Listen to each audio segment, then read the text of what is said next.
o'rtoqlar, bizda hozir pul mavzusi bo'ladi. Qarang, shuncha ekspert yig'ilganmiz. Sizlarga nima muhim? Pul muhim? Siz ham ayollar bilan ishlaysiz, to'g'rimi? Pul muhimmi yoki munosabatmi? Odamlarga pul muhim deb o'ylashadi, lekin aslida pul muhim bo'lmaydi, uni tagidagi munosabatlar. Chunki ildizda o'sha muhim bo'ladi. Mashina yopish uchun pul xolayapman deydi. Lekin qarang, odamda pul bo'lmasa ham, munosabat ham tatimaydi-da, mazza qilmaydi. Yo'q, отказ qilmoqchi emasman. Muhim, pul juda ham muhim.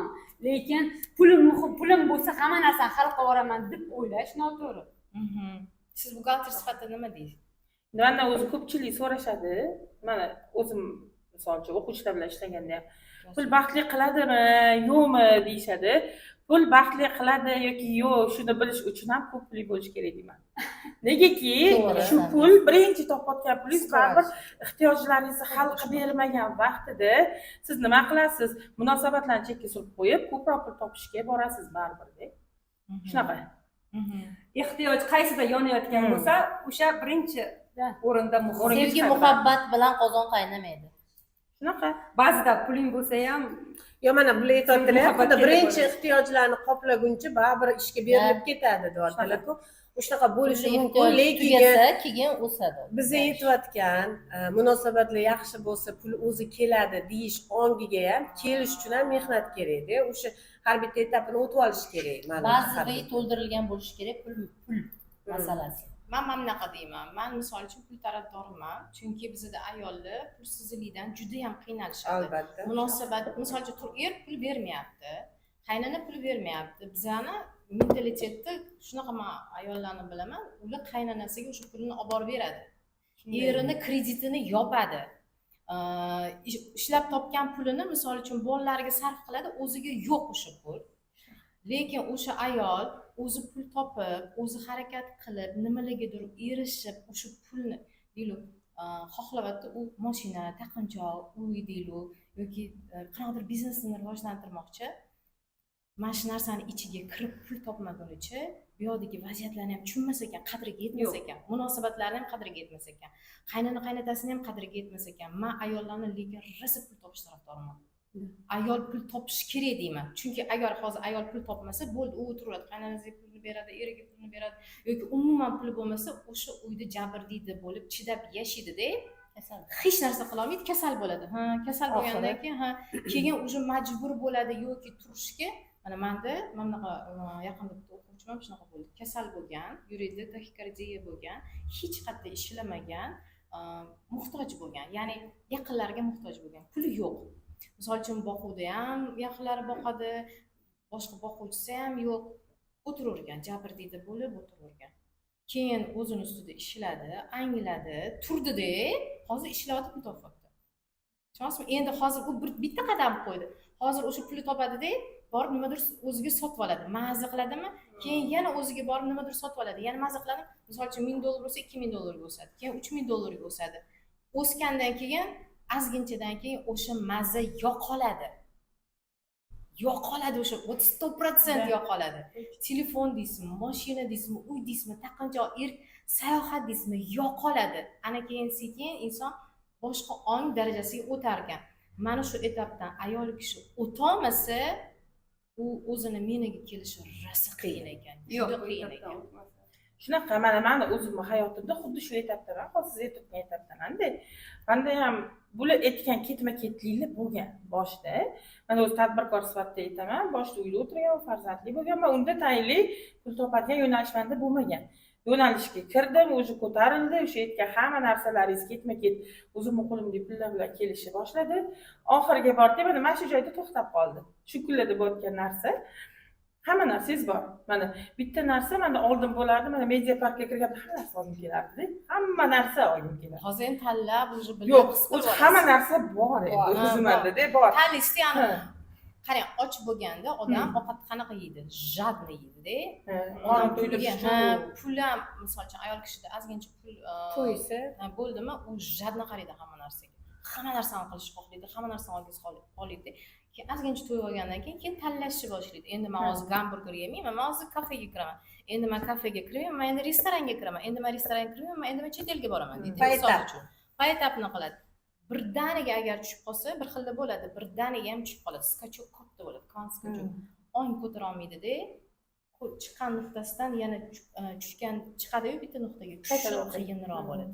Ya'ni bunday tushadi, qiyinroq vaziyat chekadi.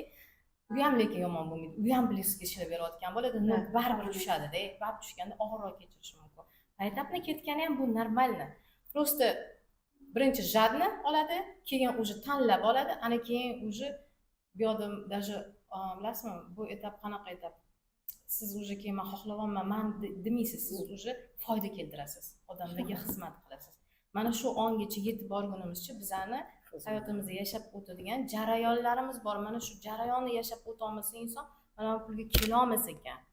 Munosabatlarni ham to'g'irlashaverasi qiyin bo'lar ekan. Qarang, sizda bo'shliq bo'ldi. Bo'shliqdan keyin uni to'ldirdingiz. Pul bilan, boshqa bilan xohishlaringiz, hamma narsalaringiz, qadringiz ham to'ldi-da. Endi yana boshqa to'ldirilishingiz kerak bo'lgan bo'shliqlar bor-da. Qarang, o'shanga bitta qarayapsiz, chiqyapsiz, endi yana aytasiz, yo'q, yana hozir kattaroq pulim bo'lsin deyapsiz, ma'lumotlarni bekitish uchun yana kattaroq pul xohlayapsiz. Lekin ana kuni gaplashganlarida bu yoqdagi suhbatlarni mazasi boshqacha ko'rinib ketdi. Puldan ham shirin ko'rinib ketdi. Bitta bu yoqda anaqa qilyapsiz, yoki ko'ryapsiz, yana ko'zingiz yumib yana pulga ketmoqchisiz. Chunkichi menda shunaqa etap bo'lib turgandi. Men endi gaplashayotgan paytda mayli gruppa qilib aytganda, hozir atrofimdagi o'quvchilarim orasida men yetuk odamman-da. Endi men o'zimni o'rganimdagi, ya'ni o'zimni avramdagi odamlarni qidirdim. Chunki rivojlanish qanaqadir to'xtab qolayotganga o'xshab tuyuldi menda. Ya'ni faqat men beruvchi tarafga o'tib qoldim-da, oldingi yil o'tmadi, o'zi nima desam bo'ladi. O'zimdan tepa tarafga yurmadim. Keling, men buni bunaqa qisqa qilamiz-da. Mana bu natija. Natija jilvalantiradi, hammamizga qiziq-a? O'zim o'sha etapdan o'tganim uchun bilaman-da. Men o'ylaganman, men buni xohlayverganman-da. Men shu hachu devorganman-da. No, natijaga qanaqa keladi? Mana bittigina bosib qo'yadi-ku mehnatni. O'shanda mana bu natija keladi. Xo'p, men sizdan foydalanib olish bizning auditoriyalar uchun menga juda ham muhimda. Ya'ni ham nimani Nilufar munosabatlar mavzusida shunaqa yonaman-da, o'zim yonsam maza qilib suhbatlashaman-da. Mana hamma bizani kuzatadi, bu yerda auditoriya, o'sha insonlarni ongi bildigan hammamiz anchayin o'sib qolishdi-da, etaplardan keyin kelish kerakligini, bitta masala qattiq ko'tarilib qolganda hozir. Xo'p, tushundik hammasini, o'zimga bo'lgan baho va men natijaga kelishim uchun yo'l bo'lish kerak ekan. Men qanaqa qilib boshlasam bo'ladi? Menga yordam beringlar hozir. Azbaroy xohish shuda hozir, xo'p, mana shu natija ekan, bunga birdan kela olmas ekanman. Xo'p, hozir qanaqa kelay oson? O'zim erimsiz do'st-ya. Yo, eri bilanmi, kim bilanmi? Yo, misol uchun ayollarga tushaman bunaqa narsa ham bor. Bizani hayotda natija yoki natijasizlikni o'zi yo'q. Bizani hayotda hamma narsa natija. Natijasizlikni o'zi не существует. Просто men misol uchun men ishlayman. Siz deylu, hozir to'xtab qoldim deysizmi?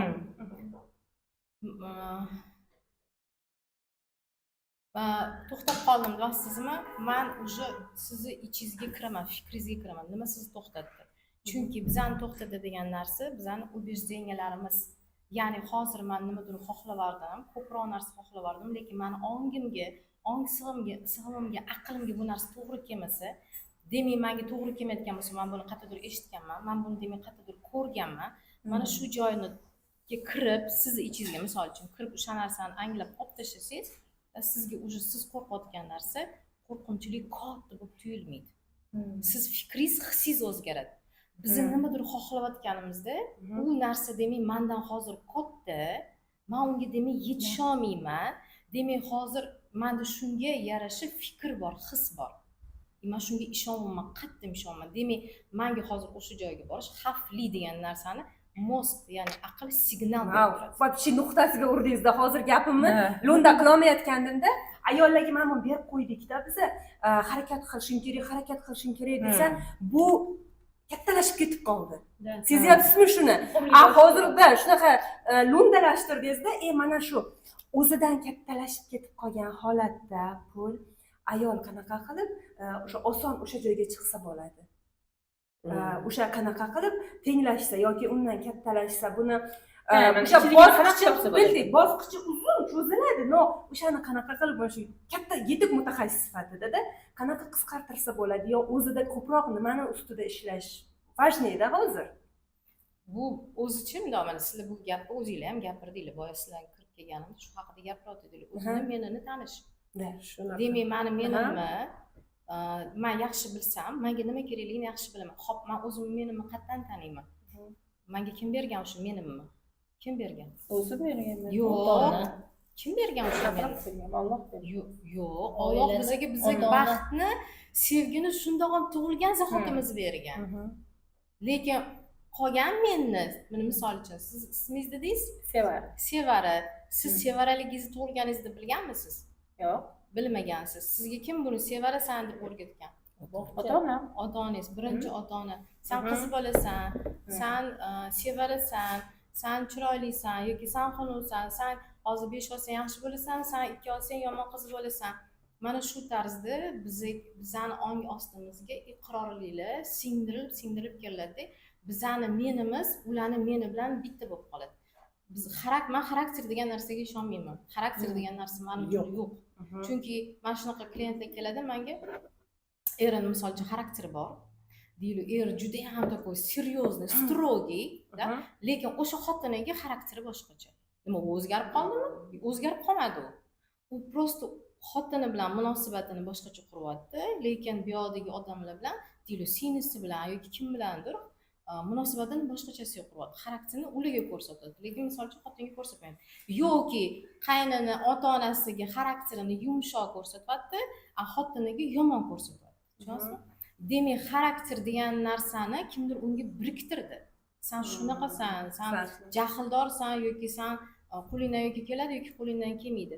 Biz mana shu убежденияларdan chiqib menimizga turishimiz kerak. Men misol uchun faqat ayollar bilan shunaqa ishlayman. Ya'ni ajratib olaman, taqdirlarni ajratib olaman, boshqalarning fikrini ajratib olaman, ota-onaning taqdirini ajratib olaman. Hattoki mana kecha men anaqaga bordim. Islom sivilizatsiyasiga bordim. Hech bordinglarmi? Ichiga kirmadim. Bitta gap gapirdi o'sha yerda. Aytdiki, Muhammad payg'ambarimiz sollallohu alayhi vasallam 3 ta ajdoddan o'tib kelayotgan hamma fikr va his 3 ta ajdodgacha borar ekan. Esda qolar ekan. Biz 7 tasini olamiz. Biz 7 tasini olamiz. No nasam deyli mustahkam 3 ta bo'lar ekan. Mana men agar nimiki bergan bo'lsam, o'zim farzandlarimizga, o'zimni yonlarida yordamchilari bo'lgan-ku, men ularga nimiki bergan bo'lsam, ularni 3 ta avlodigacha o'sha informatsiya yetib boradi degan ekan. Endi tasavvur qiling, bizani ichimizda nechta informatsiya bor, nechta avlodniki. Biz o'zimiz anglamagan holatda o'sha iqrorliklarda, o'sha ishonchda yashashni boshlaymiz. Lekin bizda bu yerda juda aktual bo'lgan narsa hamma yaxshi ko'radi hozir. Chunki psixologlar ham o'zini ishini lekin zo'r qilishyapti. Ota-ona aybdor, ajdod aybdor, bunaqa narsani o'zi yo'q-da. Hech kim aybdor emas. Aybdor yo'q. Umuman hech kim. Prosta sen o'sha vaziyatga shunaqa munosabat bildirding. Sen pulga shunaqa munosabat bildirding. Sen o'zingga shunaqa munosabat bildirding. Demak, o'sha munosabatdan chiqishimiz kerak. Chiqish qanaqa yo'li? Demak, o'sha kirgan joyingga yana bitta kirasan-da, o'sha tahlil olib chiqib olasan. O'zgartirish. Men hozir misol uchun shunga kurs qilaman, hayot asosiy qonunlari kursi. Bittalab kiramiz. Bolaligingga, ota-onangga, otangga bo'lgan nazar qanaqa, onangga bo'lgan nazar qanaqa. Kirasan, o'sha yerda tahlil qilasan, chiqib ketasan-da, o'zingni meningga har gal turaverasan. Bu misol uchun hozir mana deylik, har bitta berilayotgan informatsiyalar, misol uchun, men ishlayman rastamlovkada bilan, men ishlayman hislar bilan, maydonda ishlayman, energiya bilan ishlayman. Bular hammasi instrument. Faqat menimizga qaytishga. Psixologiya ham instrument. Boshqa hech narsa emas. Aynan. Ular instrument. Meningizga qaytsangiz, u instrumentlardan xohlasangiz foydalanasiz. Xohlasangiz siz напрямую Xudo bilan bog'lanasiz. Menga qaytish usullaridan bittasi o'sha haligi egoni tanish. Ya'ni biz xarakterimiz deb gapirayotgan gapimiz aslida qaysidir yo ota onadan kirgan programma yo o'zimiz ko'cha kuydan orttirgan programma yo gen orqali kelgan programma. Endi o'sha programmani bu mani xarakterim deb bayroq deb ko'tarib olamizda kimdir bizga boshqacha gapirayotgan bo'lsa biz yo shartda gapirib ketamiz deb bu mani xarakterim deb o'z-o'zini oqlab ketishga o'rganib qolganmiz. Prosta bu ko'r-ko'rona yashashga kiradi, защита, da. Endi agar siz nega sen shu xatti-harakatingni shunaqa qilyapsan deb negiziga borib, o'sha ego deb men aytmayman, lekin uni hamma har xil deb nomlashi mumkin. Lekin og'ridan kibrini ko'tarishda. Endi hamma agar kibringizni tanib olsangiz, siz asliyatingizga qaytasiz. Xuddi shu nafs darajalarida har bitta nafslaringizni tanib olsangiz, siz asliyatingizga qaytasiz. Ana o'sha siz hozir aytayotgan Dilorim menga qaytadi. Ana o'shanda boshqacha nazarlar, xarakter degan bayroqni umuman olib tashlaydi inson. Вообще o'zi bilasizlarmi, travmalar shunaqa kuchi bor. Mani misol uchun Вообще shaxsan travmalar o'stirgan. Shu narsa atkaz qilishni boshladik. No, bunda katta bosh bor. Shunaqa o'stiradi. Mazza-da bu. Mazza. O'shaning ichida pul ham yotibdi. Mana pul o'sha travmalaringiz ichida yotibdi. Hali aytdik-ku, hali aytdik, solishtirdik. Solishtirganimizda og'rig'imizga tegdi. Anglaganimizdan keyin zo'r ochilish bo'lib ketyapti. Mana hozir mavzuyimiz pul va munosabatlar-ku. Kelinglar, pulsiz munosabat yo'q, munosabatsiz pul yo'q-ku aslida-da, umuman olganda. Nilufar shu sizni ko'p mana shu qirrani sezaman-da sizda, munosabatga kirishuvchanlik. Sababi kim bilan munosabatga kirishib natijasida insondan pul olamiz-ku biz. Osmondan yog' olib tushmaydi-ku bizga. Qanaqa shuni bog'lay olasiz? Qanaqa oson va yengil kerak bizga shu haqida. O'zi pul bilan munosabat bitta narsada, ayniqsa erkak bilan pul bitta narsa. Erkakka munosabatingiz qanaqa bo'lsa, pulga ham munosabatingiz xuddi shunaqa. Pulga munosabatni o'zgartirmoqchimisiz? Pul yaxshi kirishni xohlaysizmi? Pul bilan sevgida bo'lishni xohlayapsizmi? Erkak bilan munosabatingizni o'zgartiring. Uni tagida katta travmalar bo'ladi-da. Через travma ham misol uchun munosabati yomon erkaklar bilanda, lekin puli ko'p deyishinglar mumkin-ku. U через travma rivojlanganda, minusda rivojlangan. Undan keyin yana baribir qaytib tushish bo'ladi-da. Munosabatlar bilan pulni bitta narsa deb o'ylayman. Boya aytdingiz, hozir o'shanga ham javob berib ketay. Men buni natija dedingiz, pul emas, natija deylik. Bu B nuqtamiz. B nuqtaga kelishimiz uchun A nuqtamizni ham bilishimiz kerak, обязательно. Ya'ni zaprosimiz aniq bo'lishi kerak. Savolingiz, men nima xohlayapman, или nimadan ko'nglim to'lmayapti, muammoyim nimada? Muammo nimadaligini aniqlab olsak, u muammoni 50% yechimi degan. Обязательно anaqaga boramiz, nima deydi, natijaga boramiz. Endi men o'zimni hayotimdan qilganman yoki mayli. Erkakka munosabatimni o'zgartirishni boshlaganimdan keyin pulga munosabatim o'zgarishni boshladi. Pul men bilan boshqacha gaplashishni boshladi. Qanaqa qilib erkak kishiga munosabatingizni o'zgartirasiz? Bu eng ключевой narsa. Shunaqa. Men munosabatlar mavzusi har doim menda minus o'rnida bo'lganda ko'p aytaman buni. Minus o'rnida bo'lgan. Rivojlanib qanaqa qiynalib birinchi travma orqali chiqdim-da. Munosabatni 0 nuqtasiga yetdim. 0 nuqtasiga yetganimdan keyin уже men anaqada psixologiyada ancha-muncha ishlab qo'ygan edim. Travmalar bilan ishladim. Erkaklar bilan munosabatlarimni ishladim. Baribir ishlab bo'ldim degan joyi yo'q ekan. Har doim mudom ketarkanmiz-da. Qanaqa ishladingiz munosabatingizni deyapsizmi? Meni diqqatim oldin erkaklarga nisbatan har doim minusda bo'lgan ekan. Rodimdan kelyapti, minusda bo'lgan ekan, shakllanganda. Minusda bo'lgan ekan, ularni ko'rishni boshladim, ularni hal qilishni boshlaganimdan keyin 0 ga chiqdim-da. 0 dan keyin sekin qarashimni o'zgartirishni boshladim. Chunki mana bunaqa narsada hamma narsaning 360 gradusi bor-da. Hamma insonni hamma narsaning 360 gradusi bor. Anaqa natija bizning fokusimizda. Mana bu natija bizning fokusimizda. Qayerga qarayotgan bo'lsangiz, qaysi burchagiga qarayotgan bo'lsangiz, misol uchun men erkakka oldin bitta fokusda qaragan ekanman, fokusim o'chishni boshladi. Kattalashishni boshladi. Munosabatim o'zgardi. Pul bilan meni отношениям o'zgardi. Menda mana bunaqa programma bor ekan, pul meni yaxshi ko'radi, keladi, lekin men pulni yaxshi ko'rmas ekanman, itarar ekanman. Xuddi shunaqa erkaklar bilan ham munosabatim bo'lgan, turmush o'rtog'im bilan bo'lgan. Uni ko'rdim, ishlashni boshladim, lekin qaranglar, mana shu yerda fokus o'zgarishini qaranglar. Fokus o'zgaryapti, qanaqa? Mana shu kunlarda mana qilyapman-da, fokusim уже plyusda, men bu yerga chiqqan, yaxshi taraflarini katta ko'rishni boshladim. Ichimda kichkina kvant darajasida qanaqadir chuvstvam o'zgaryapti minusga. Qanaqadir anaqa fikrim o'zgaryapti minusga. Keyin aytdimki, давайте, men endi erim bilan ko'p anaqa o'taman deb, давайте uzoqlashib turamiz. Mana anaqam o'zgarib ketyapti. Tushunasizmi? Nima o'zimni tushunib oling, menda nima bo'lyapti, nega недовольствием bor, nega minusga ketyapman dedimda, ana o'sha paytda menga har doim yordam bergan narsa distansiya, расстояние. Ana o'shanda men sekin o'zimni eshitish boshlayman. Muammoyimni, savolimni topaman.